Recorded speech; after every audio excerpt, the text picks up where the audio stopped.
Finally বিয়ের ভিডিওটা upload করলাম।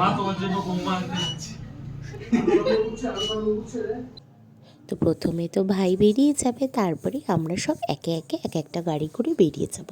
তো এসে পৌঁছে গেলাম, আর ভিতরটা এত সুন্দর ডেকোরেশন করেছিল, কি আর বলবো, খুব সুন্দর করে সাজিয়েছিল। তো আমি এসে গেলাম আর ছোট ছোট করে ভিডিও ক্লিপ নিয়ে তোমাদের সাথে শেয়ার করলাম। এটা হলো আমার ছোটকা।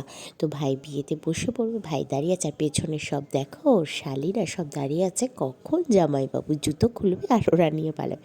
বিয়ে বাড়িতে তো এগুলোই মজা, বিয়ে বাড়িতে একটু মজা না হলে হয়, আর এইসব না করলে বিয়ে বাড়ি মনে হয় না। তো ভাই বসে পড়েছে, এবার আমাদের সায়নী মানে আমার ভাইয়ের ওকে আনতে যাওয়া হবে।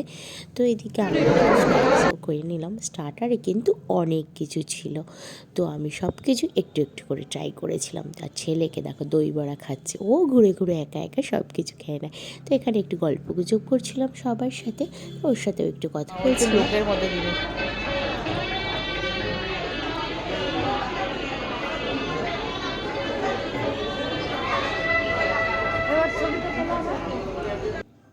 তারপরে এখানে হবে শুভ দৃষ্টার, এখানে যা গান হচ্ছিল আর চিৎকার হচ্ছিল, যদি কপিরাইট দেয় সেই জন্য আমাকে ভয়েসে দিতে হলো, একটু একটু করে তাও দিয়েছি।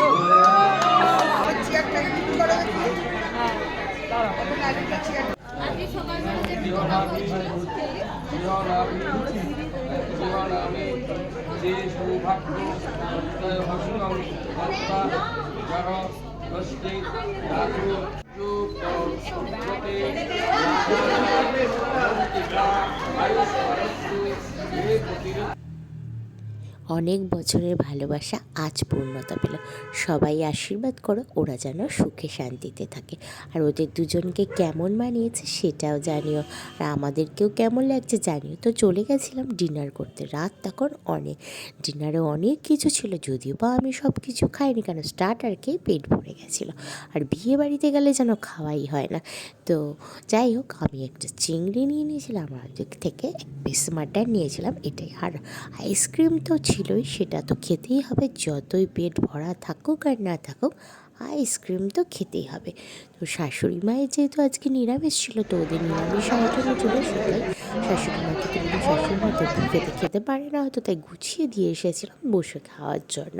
তো এগুলো ছিল নিরামিষ আইটেম। তারপরে রাত 2টো বেজে গেছিলো আমাদের ডিনার করতে করতে, তাই এখানটায় দাঁড়িয়ে, সবার হয়নি বলে আমি এখানটায় দাঁড়িয়ে দাঁড়িয়ে ভিডিও করছিলাম। তো এখানে দাঁড়িয়ে অনেক ভিডিও বানিয়েছিলাম, ফটো তুলছিলাম, এই আর কি। আমার ভিডিওটা তোমাদের কেমন লাগলো জানিও, যদি ভালো লাগে লাইক কমেন্ট শেয়ার করো। টাটা।